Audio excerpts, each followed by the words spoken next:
Welcome, ladies and gentlemen, to the Lost Podcast of Titan, an audio journey of a father and son revisiting classic sci-fi series that have deep roots spanning generations. We do not claim to offer hitherto unexplored points of view, but rather seek to recreate the enjoyment we had watching this media together in our living room.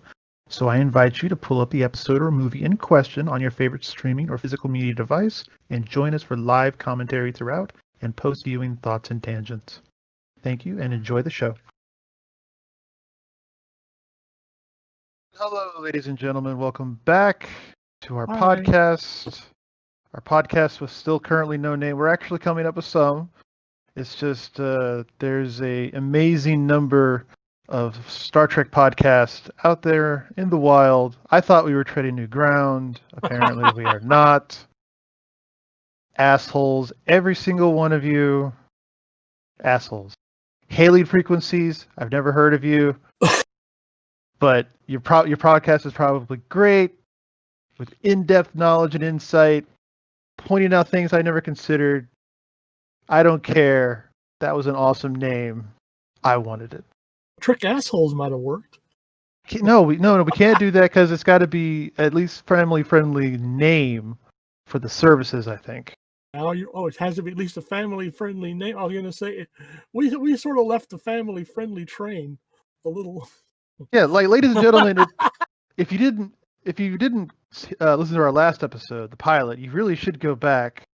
It was Captain Pike dealt with him, mind altering aliens, the misogynistic slave trading bastards. Yeah, exactly.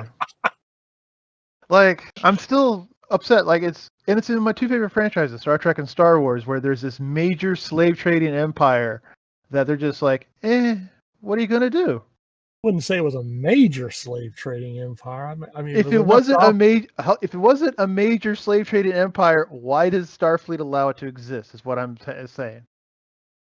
It's not like it's the Klingons.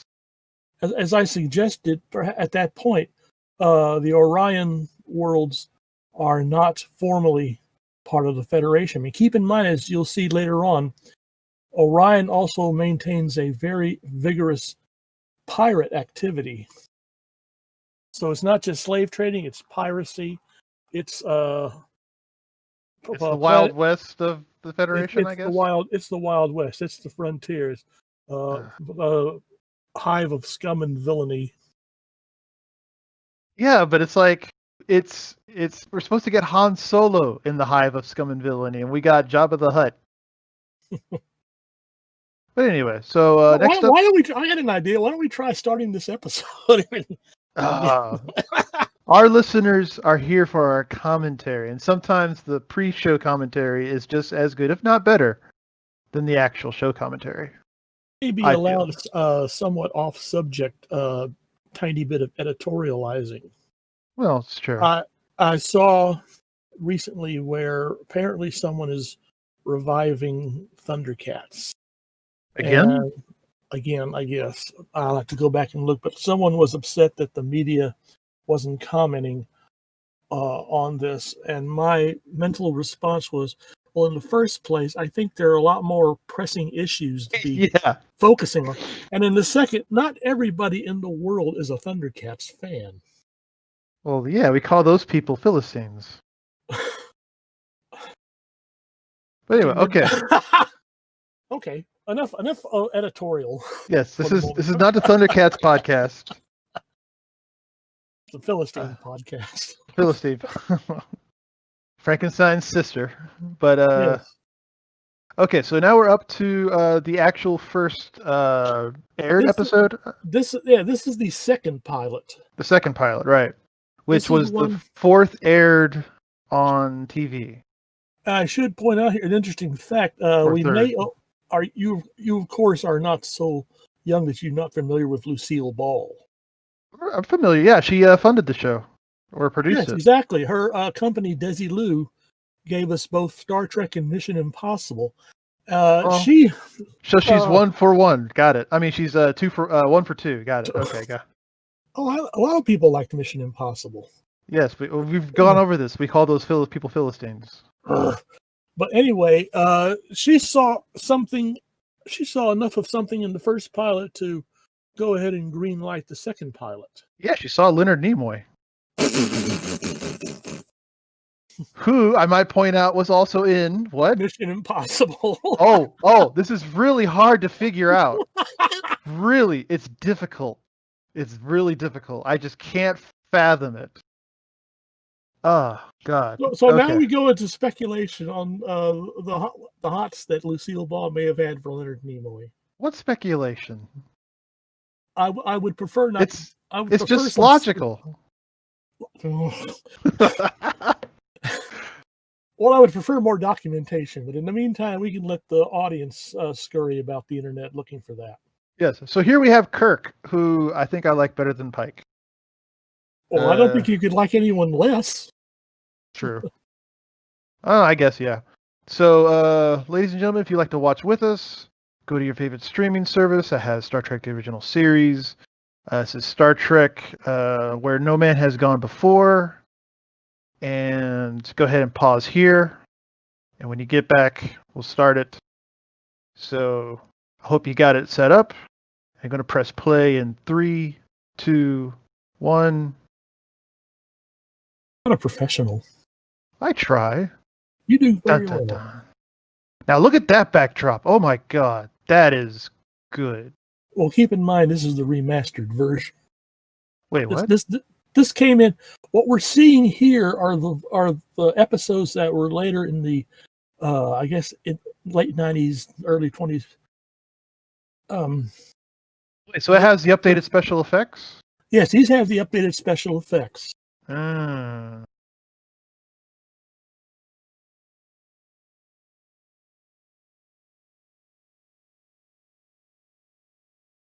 Shut up, Spock. God damn it.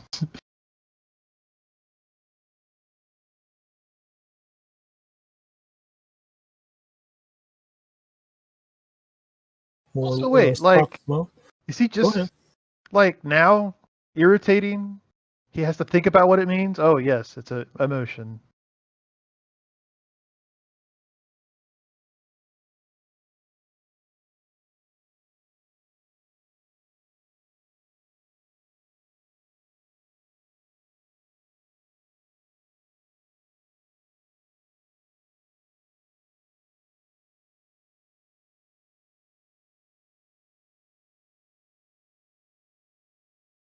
I don't think I could handle 3D chess, to be honest. I've played it. It takes a little getting used to.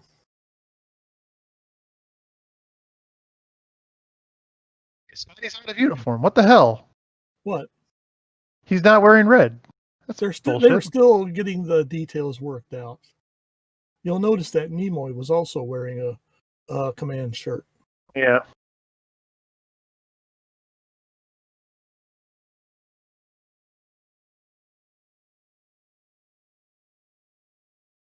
Tapes.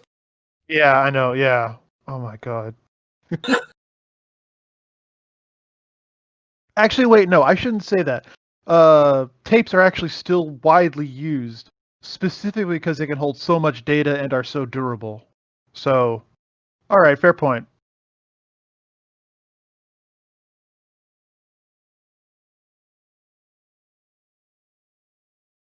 Uh,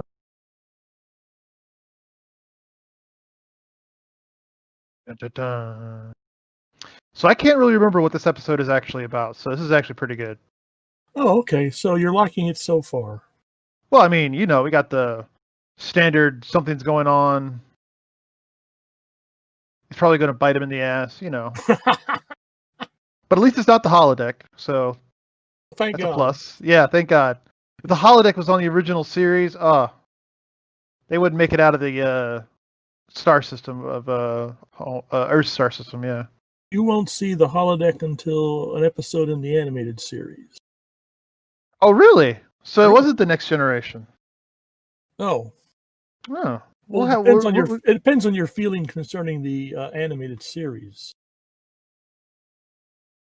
Well, I want to watch it after we get through this. Certainly. Yeah.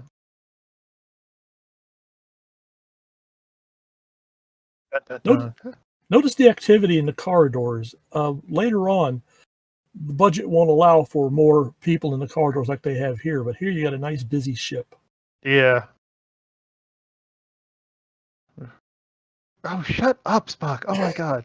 What Is I'm he going trying to to be do. bringing up this goddamn chess master all throughout the episode? No, I think this is it for right now. Okay.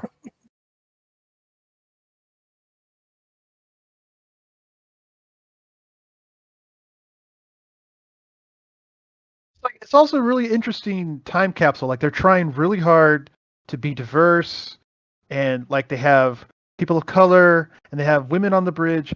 But notice like the women on the bridge are always just the Yeomen, Nobody in real position of authority. except in the pilot, which they just axed. And I'm like, ah, Jesus. By the way, that's Lloyd Haynes as the communications officer. He was a one-time thing. He decided that the role wasn't interesting enough to remain, and he went on to a starring role in the ABC TV series Mission Room Impossible? 222, Ah, okay. and replaced with Michelle Nichols, whom, thank goodness for everyone involved. Yep.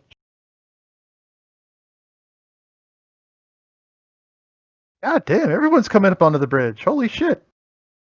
That's Paul Fix as the medical officer this time around. So we don't have any bones yet. All right. There's Sulu, though. Yes, playing a science officer this time around. This is really weird. Like, I have them all fixed in my head, their positions, their uniforms. So the fact that this is the second pilot, it's really kind of jarring. They screamed horribly. What do you think? Ooh, Oh, ooh, sir, go back to your console. really? Look busy. Oh, just because you can't thaw her out. Oh, Jesus. All right. He's this episode's misogynistic bastard since they were trying to get Kirk to do something else. Yeah, true.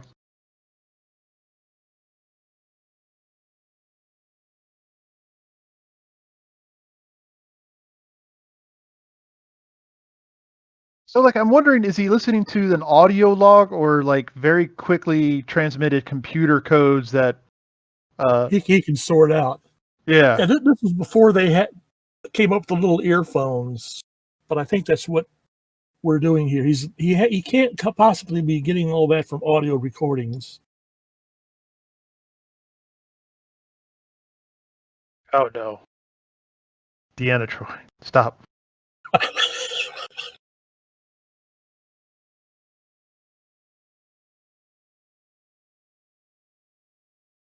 The always interesting Sally Kellerman Yep. as Elizabeth Denner.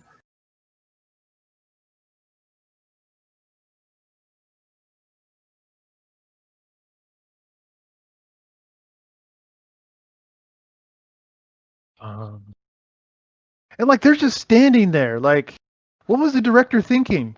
All right, I need you all to come in, look concerned, and stand in the back of the bridge and don't say anything. Well, he wants them established in the storyline because they'll be doing more later. Uh,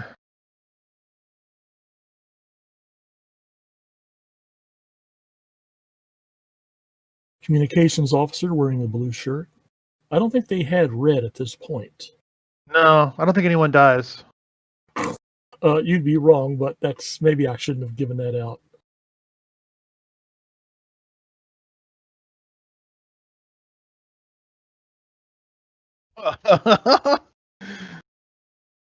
So I guess they retconned this as that they're on the edge of the galaxy, so they're able to leave it or something. Yes, this edge of the galaxy business was always a point that I had trouble accepting. Couldn't really see the Federation having already been out this far, but Yeah. apparently it gets very busy. Oh, sorry. And apparently there's a neon light show at the end of the galaxy. Yeah. Ladies' night on Thursdays, 2-drink minimum.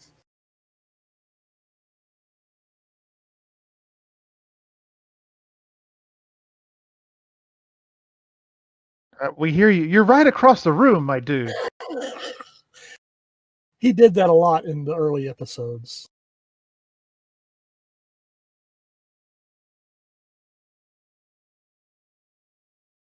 Well, what's the... So you're saying there's nothing out there? Well, oh, wait. Hold on. You tried your luck with the other blonde. Oh, Well, that's her rank on the ship, alternate blonde. alternate. I thought she was the yeoman. Well, maybe she's the only, but that translates to backup blonde in some of these episodes.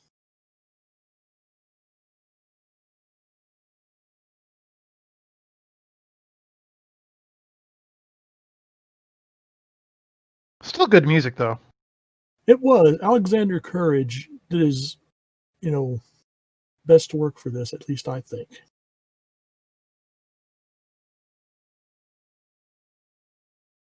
Boom.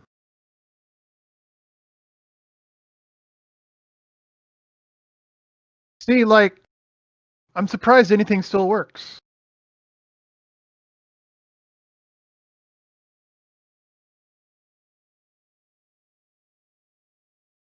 Let go of the girl. Whoop.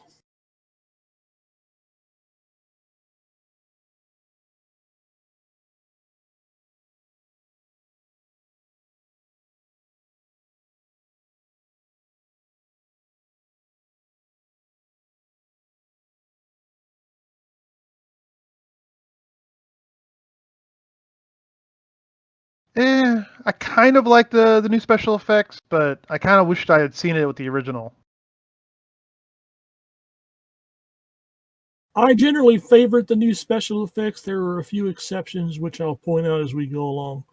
Yeah. But just not having the same stock shot of the Enterprise in every episode Yeah. was a real plus.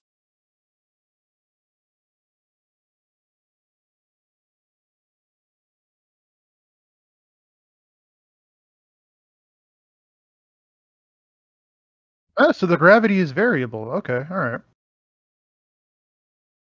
Yes.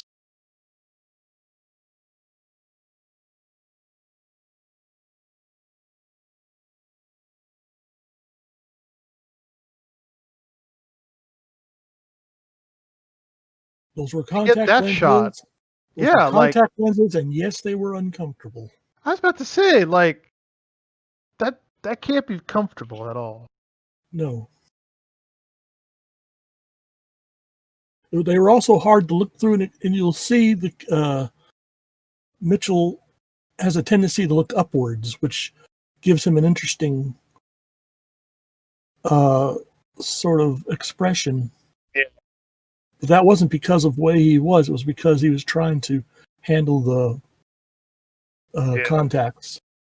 Because they look thick as hell, so you have to kind of try and, lean them up to keep them in. And what's going? It's interesting that they keep ESP ratings on the Is this personnel. ever mentioned again? I don't think this was ever mentioned again. Not really, no. Like even Deanna Troi didn't go, I'm an empath, but my ESP rating is, 0.4 or whatever, so I can pick up emotions. Well, I mean, like serious, like. Well, yes. I was just thinking, well, that made her really useful. I don't know. There was I listened to I think it was Red Letter Media. They're talking about Deanna Troi, and that for the longest time, all they could really do, because it was psychology and it's hard to pull that off on TV. They literally just gave her lines that were the driest psychobabble ever conceived. Yes. And not actually what a counselor is supposed to be doing. And which for Star Trek, that was a neat trick, being the driest psychobabble. You don't see a lot of psychobabble here in the original series. No. And our first look at the diagnostic screen and Starfleet pajamas.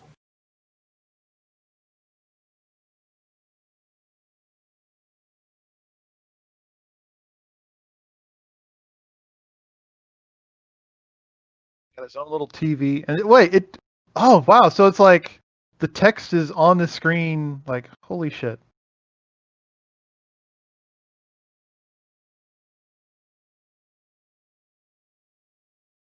It's Sir. I'm Captain. Remember? Well, they're also supposed to be very close friends. That's why he was in all the other episodes.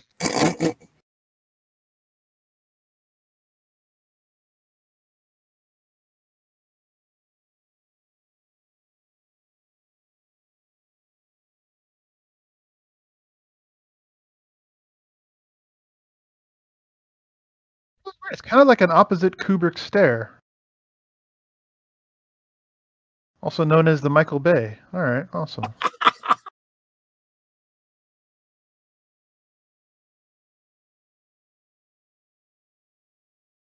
So he's obviously going to be an evil asshole. Oh, what gave you that clue? Well, I mean, he's got the shiny eyes, so. An interesting comment you made a little while ago about the Kubrick Kubrick stare, considering that Gary Lockwood will later on appear in 2001: A Space Odyssey. Oh, damn! He doesn't do the Kubrick stare in it, though, does he? No. Not that I'd have to go back and look, but not that I could tell. I don't think so. Usually the Kubrick stare is reserved for the, I am teetering on the edge of madness and violence sort of thing.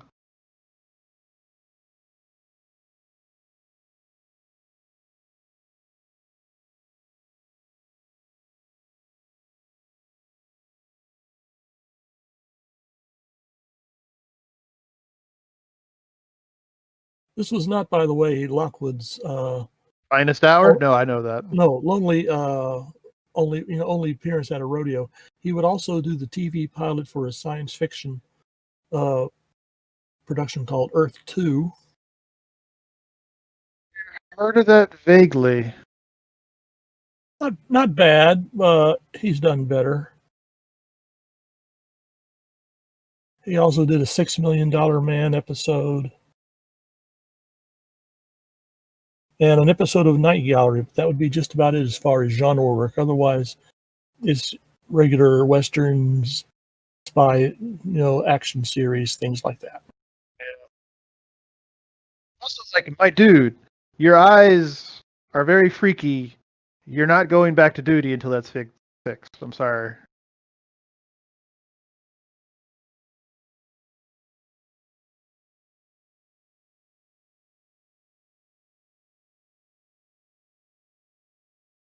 They got cameras all over that ship. Oh, what the hell? For him to look at the camera and like, dun dun dun dun. Oh, yeah, okay. There we go.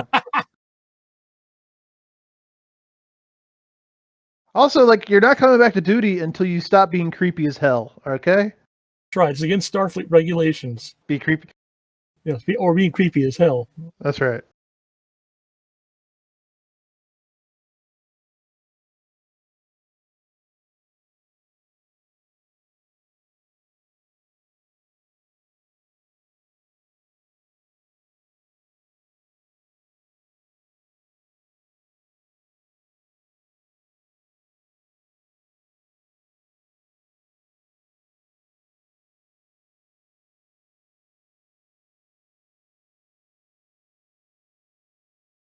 Sally Kellerman also appears in 2 of the original Outer Limits episodes.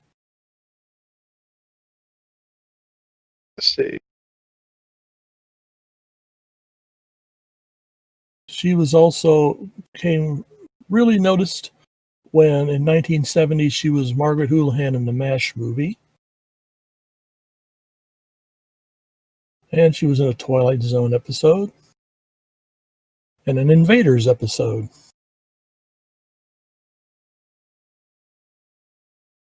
Rather wonderful character. The actors on Star Trek sometimes act in other things.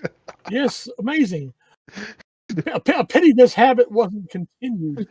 I mean, actually, what a concept, actually using people with a background in acting. Wait. Oh, that's not good. This is why you're not going back on duty, dude. Oh. Jesus Christ.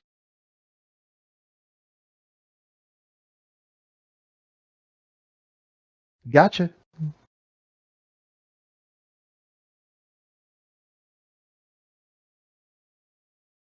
Well, if he's dead, I don't think talking to him will do much good. But as we,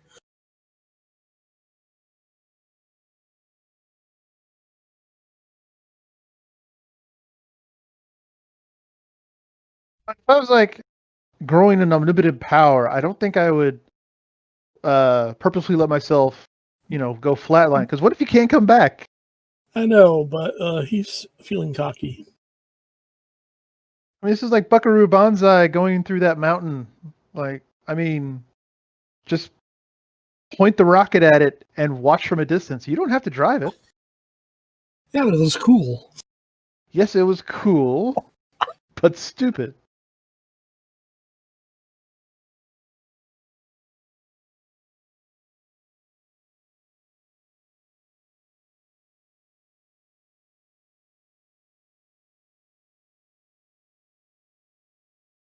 So it's like I'm noticing the zippers on the outfits are in different locations. Like Yes. sometimes they're on the back, sometimes they're on the side. I mean, the fact that I can make out the fact that there are zippers at all, I guess, is a testament to the cleanup. Yes. You'll notice things that you wouldn't have noticed in the original airings of these episodes. Some good, some bad. Apparently, we already had people on other planets in Yes. 1996. Yes, there were. The Federation was already had several colony worlds, and mingling with other races like the Vulcans and so Well, forth. that has to be retconned because we didn't meet the Vulcans until the mid 20th century. I thought after the not the I mean the 21st century from First Contact after World War III. Well, it's not so much a retconning because this, after all, takes place long after the first meeting with the Vulcans in Star Trek First Contact. I know, but the love sonnet was written in 1996 on the planet Canipius. By someone who was living there at that time in 1996. It may not have been an Earth person. It may have been a native of that world. Wait. No. Only humans understand love. Uh, Kirk has made it his mission to go through the universe to explain this unique Earth concept called love. Let me show you love.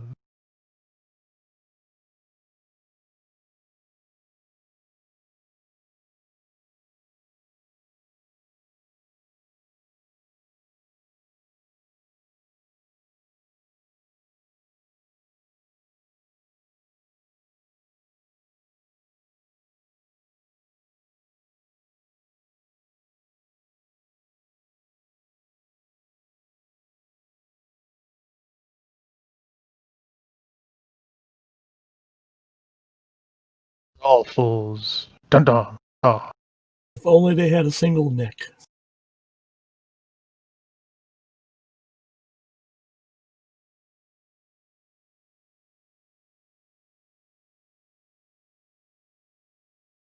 See, I don't know if I could deal with, knowing everyone's thoughts all the time.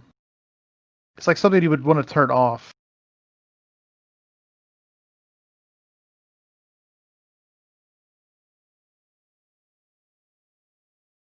One of the images here that would show up on James Bama's promotional art for the series that was used to announce Star Trek to the audience when it was released. What? The other guy handing Captain Kirk a piston? No, yeah, well, not necessarily a piston, but he's included. That scene was kind of miniaturized and included in it. I'm just showing off here. Don't mind me.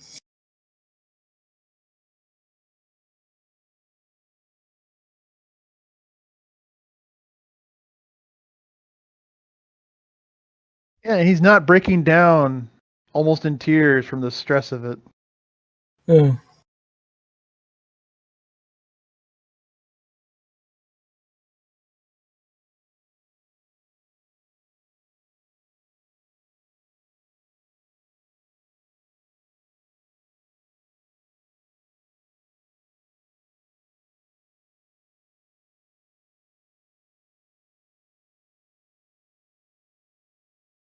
damn Delosians. So he's also telekinetic. Yes.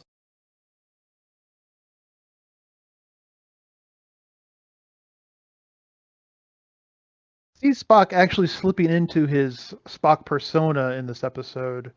Like Yes. at first he was kind of like, man, irritation. Ah, it's one of your Earth feelings. But that right there was pretty good. Yes, it was.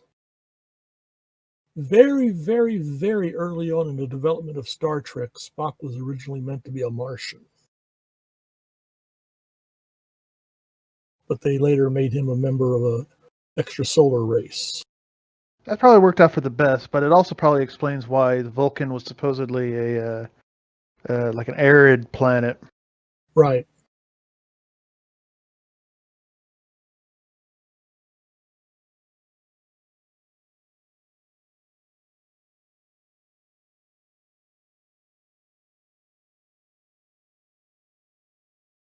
I'm a shuttle then.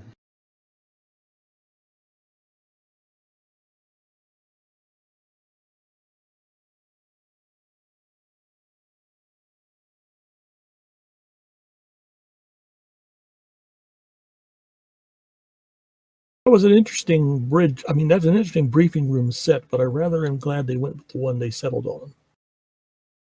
I don't know why. I always really liked the Tri TV thing they had going on. Same here. That was Yeah, that was very useful.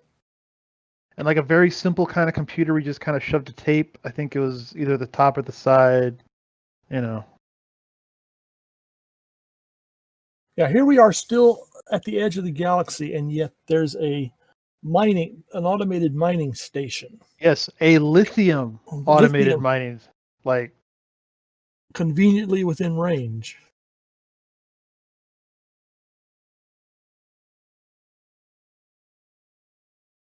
Was it so far away?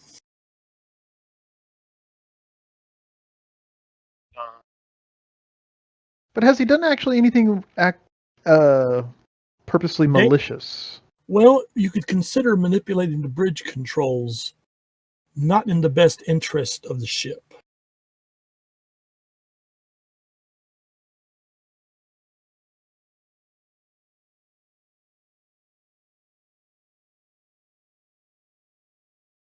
Good point.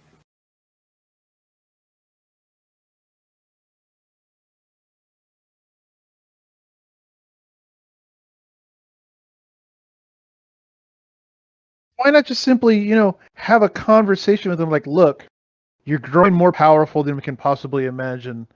Uh, why not we just drop you off at an actual planet, maybe, with some people?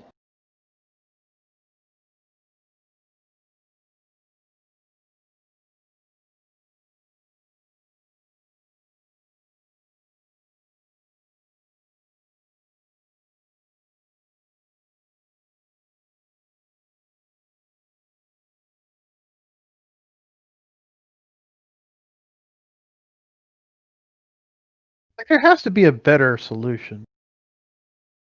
Well, we've got a while still in this episode. If one occurs to you, then by all means, share it with us. But frankly, I would have to agree with Spock. But kill him right outright? Yes, while you have the ability to do so. Like, I mean, everyone has the potential to be a murderous bastard. Yes.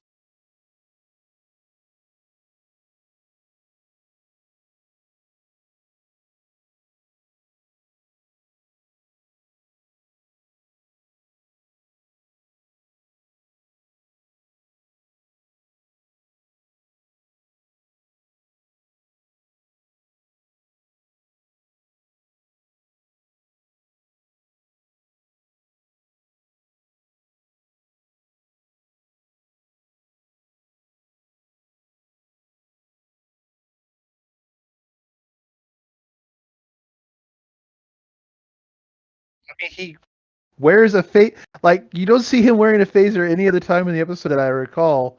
And he walks into the sick bay with a phaser, like, hello. Well, he would wear the small Dun-dun-dun. We're the small phaser, but those large ones you really couldn't hide.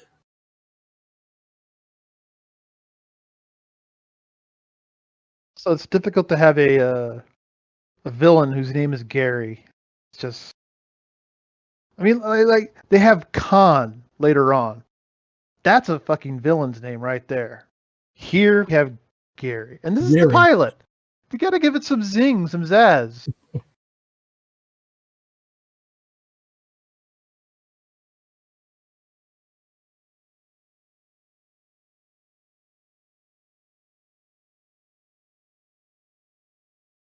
But he has complete control of his body. He should just be able to go, no. Sort of like the Bene Gesserits in Dune. And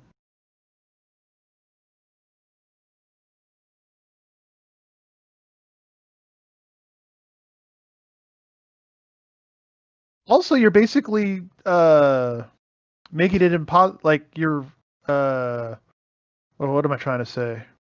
They're putting a time bomb on the lithium mining planet.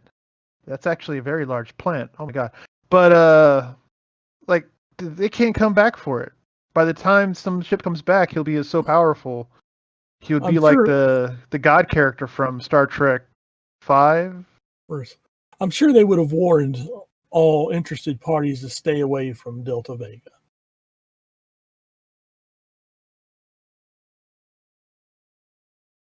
Wonderful matte painting. That's actually pretty good. I like it. Which would be recycled in a few other original season episodes. I mean, if it's really that good, I don't really mind it being recycled. It's just when it's obviously bad. Yes.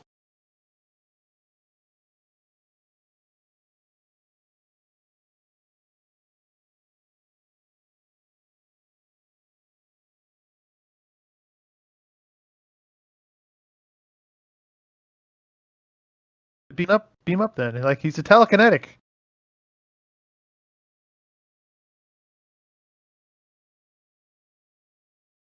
Why does the automated plant have a jail cell?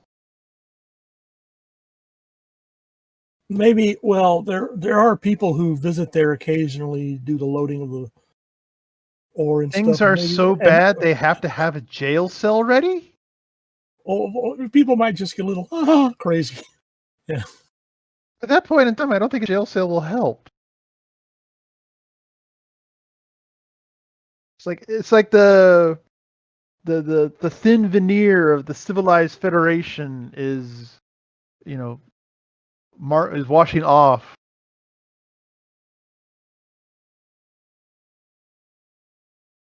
Well, they had to have some way of restraining the character, and this was the most expedient method for this production. You're talking about just like, as a set design goes, just throw up a couple walls and a door, put restriction room or something like that. Okay. Now, they could have passed it off by adding a line or two saying how they've got Gary Mitchell in the sensitive storage section with the force field on. Yeah, there we go. But back then, when they were doing this episode, they didn't have my phone number, so that opportunity was lost forever.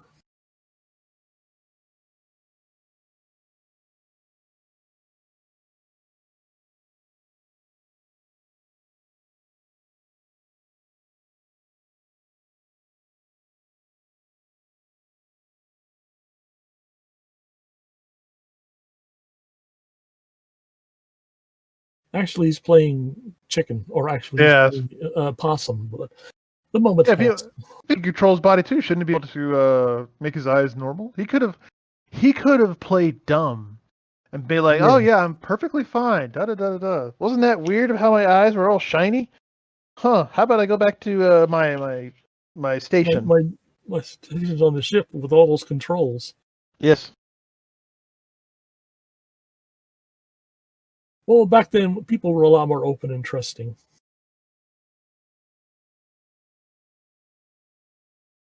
I mean, back in the 60s when this was produced. Yeah.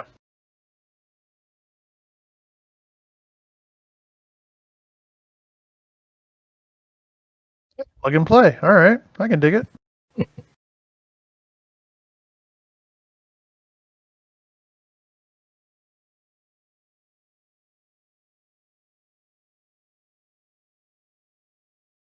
Yeah.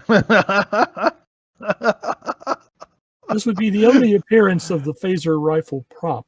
And the man who designed and put together the prop, the job was outsourced, so he didn't get any episode credit for his Mm. work.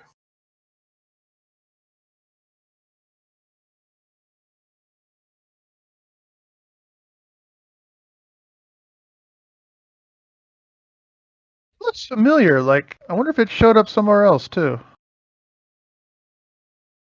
Well, if you can find a place where it showed up again, by all means, let me know.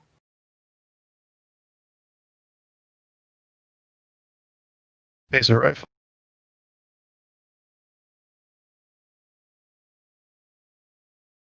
They did have phaser rifles in the next generation, but they didn't look as cool as this one. Yeah.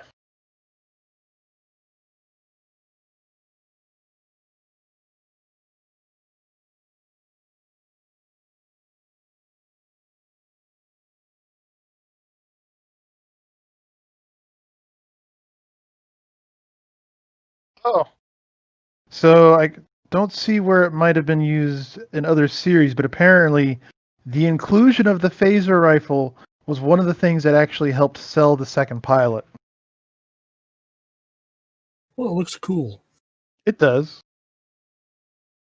It showed up in a lot of publicity photos for when they were promoting the series.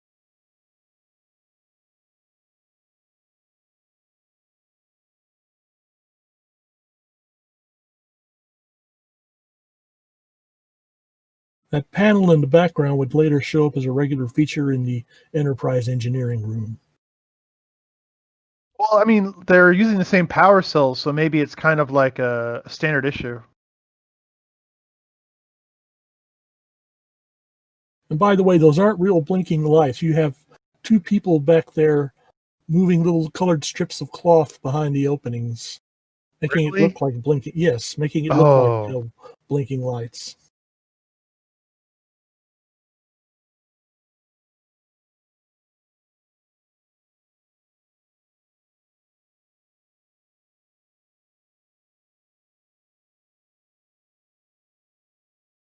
A nicely creepily done scene here.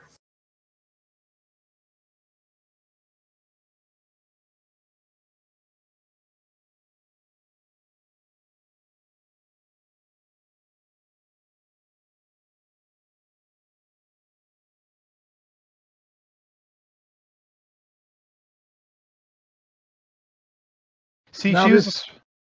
go ahead. Go ahead. Go ahead. I was going to say, this automatically tends to raise the question, did she develop that naturally, or did he cause it to develop in her? I thought she just developed it naturally, but at a slower pace. But he was aware of it, which is why they were kind of more friendly after the whole thing. Yes. Yeah.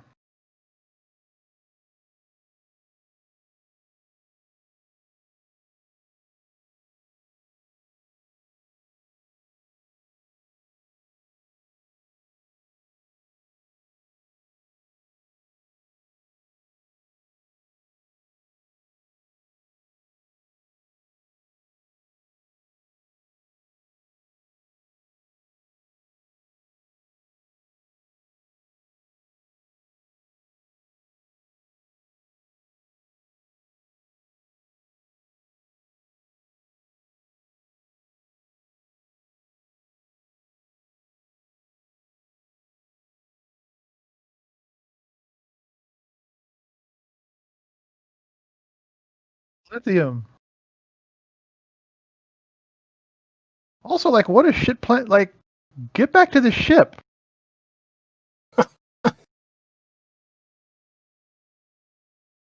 For instance, like, she could have used her communicator to be, transport us both back up.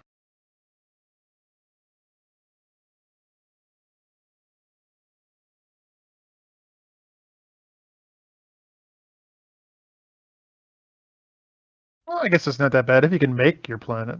Right. If you can do that, then you really don't need the starship. Hell, you could turn the planet into a starship. That'd be awesome. That is true, but I suspect it would take a bit more development before they reach that stage.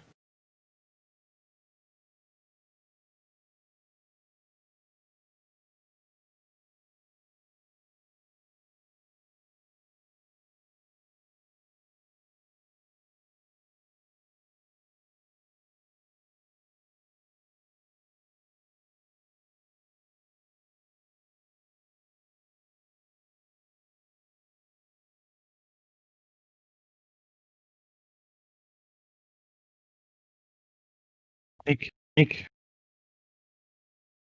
Try and be as stealthily as possible. Yeah, I mean, how do you sneak up on a telepath? Good point. Why not just beam back up to the ship and hit the planet now with neutron radiation? Or a ship's phasers. Or ship's phasers. Or photon... Oh, wait, they didn't have photon torpedoes yet, did they? No, those would come in a little bit later.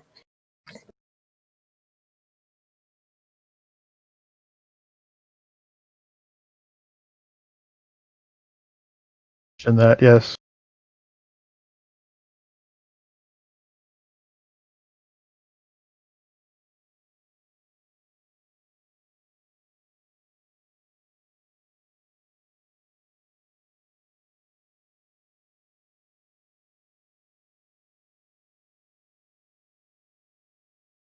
Oh, who would who would actually come out on top? The our psychic god here, or the Pelusians from the Mind Cage?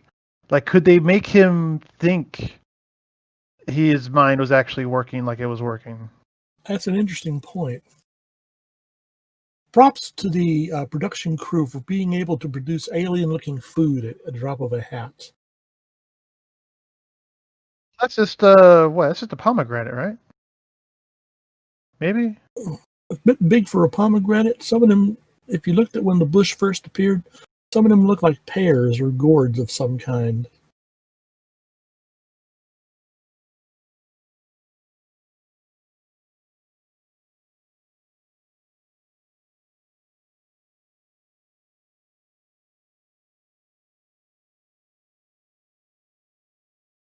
Kellerman could always pull off a great expression in any of her roles. He has the funky contacts, and she seems to be wearing them better than the other guy. Yes. She's sort of on in years, but she still makes appearances at this Los Angeles sort of like club / bar where she performs songs and such. And very well received, too. For her.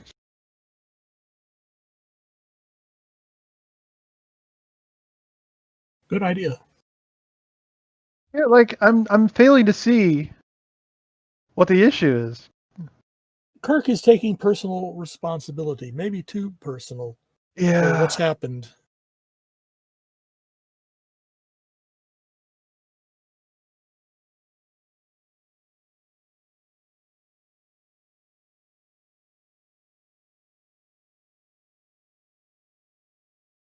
Some of us could have nightmares about psychiatrists with godlike powers.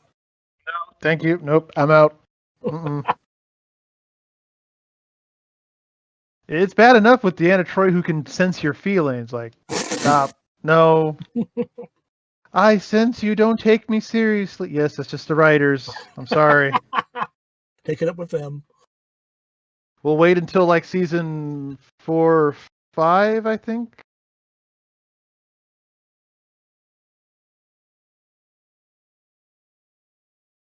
Oh God, I saw the string.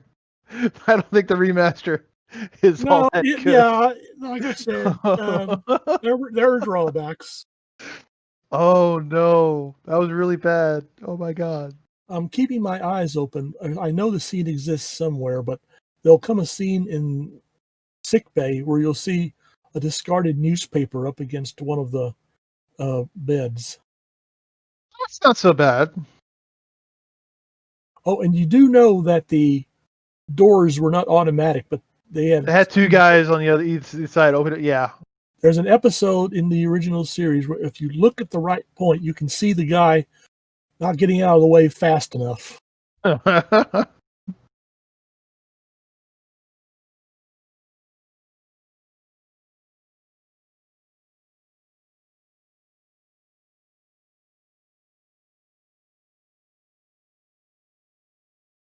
I could argue that, actually, myself. One might say morals are most important for a god.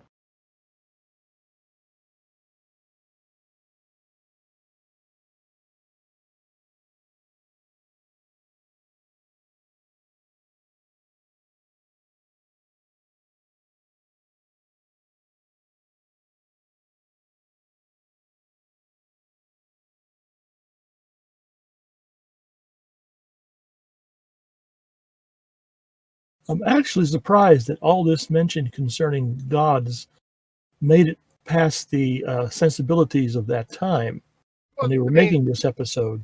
They're making it obvious that they're not really a god. They're just powerful psychics. And also, it's the comeuppance. I imagine it's probably coming. True, good observation.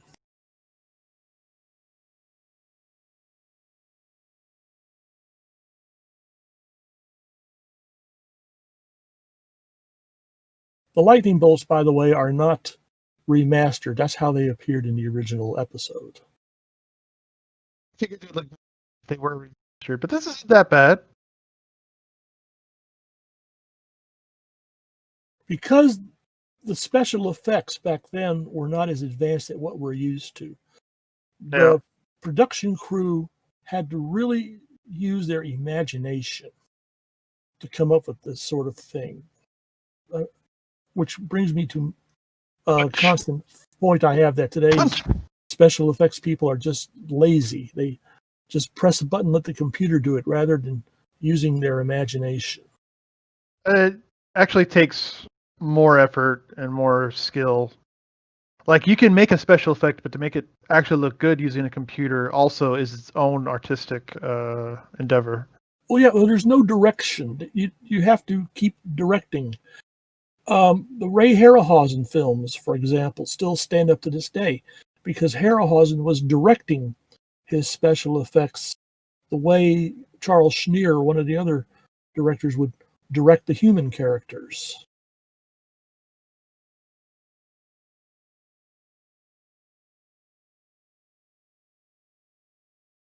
Holy crap! That rock just went flying.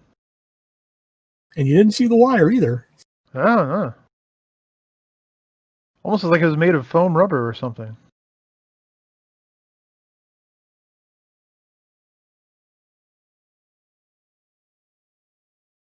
You know what? I could tell that was the stunt actor, but that was a good edit shot right there. Yes.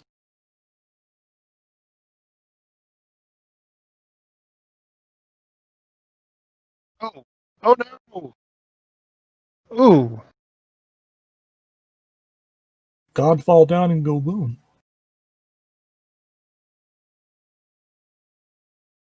Then just like Akira, he'll just wave the rock away and stand up.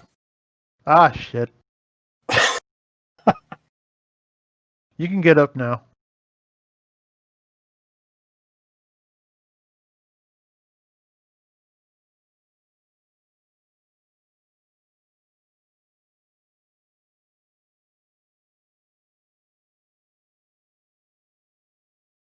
That almost probably did a lot towards saving the episode. Yeah. From the hands of people who wouldn't appreciate talk like that. And you got a, almost shirtless Kirk for the ladies. Yes. But Lucy only had eyes for Nimoy, so tough luck. Speaking of things coming to bite people in the ass. What? What? If we start somehow getting comments back on these discussions, I can see the Lucy Nimoy connection being important. It is important.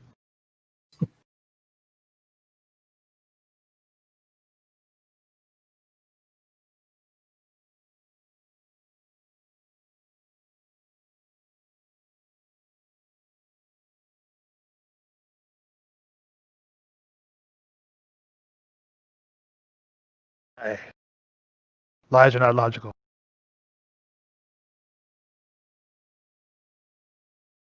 Good point. I can go back and forth. I can go back and forth.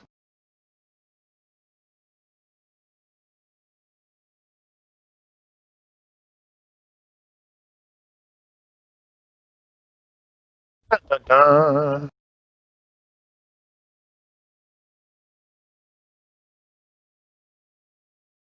Very nice effort by James Goldstone. Very nice writing effort by the prolific Samuel Peoples. Yeah, but I could tell. But then again, I feel this way with most pilots, is that they're never fully what the show will end up becoming. Right. So I'm not really that impressed with this episode.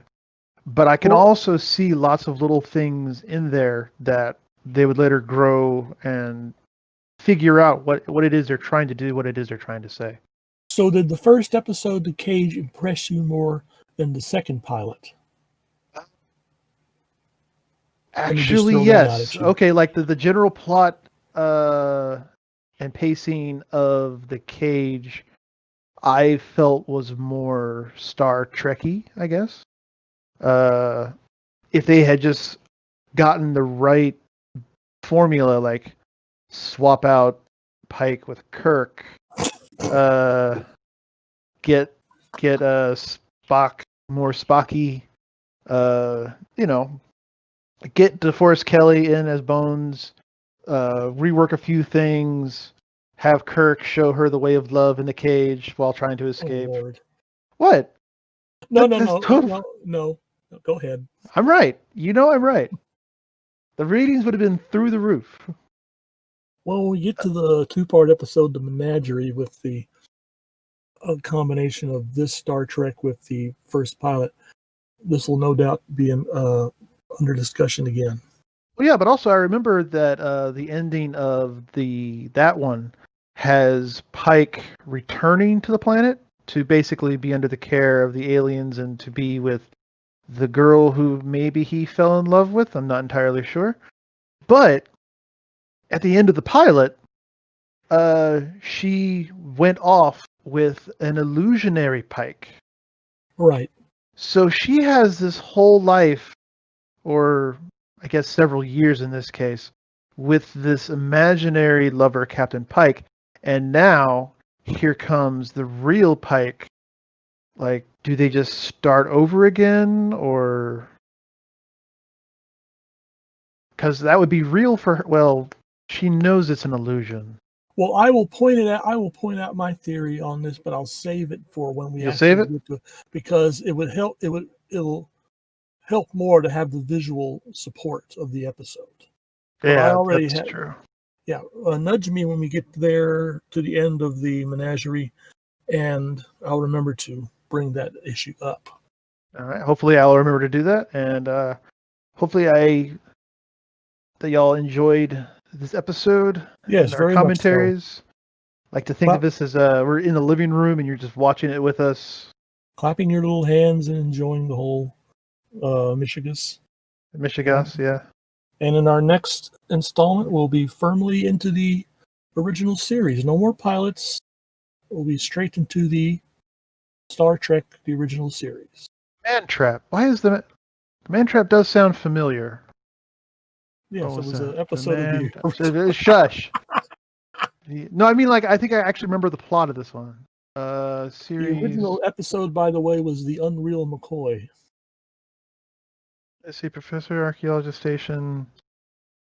It's the Salt Monster. It's the Salt Monster. Yeah. Okay, yes, that's why I remember it, because I was like, the fucking hell, a salt vampire.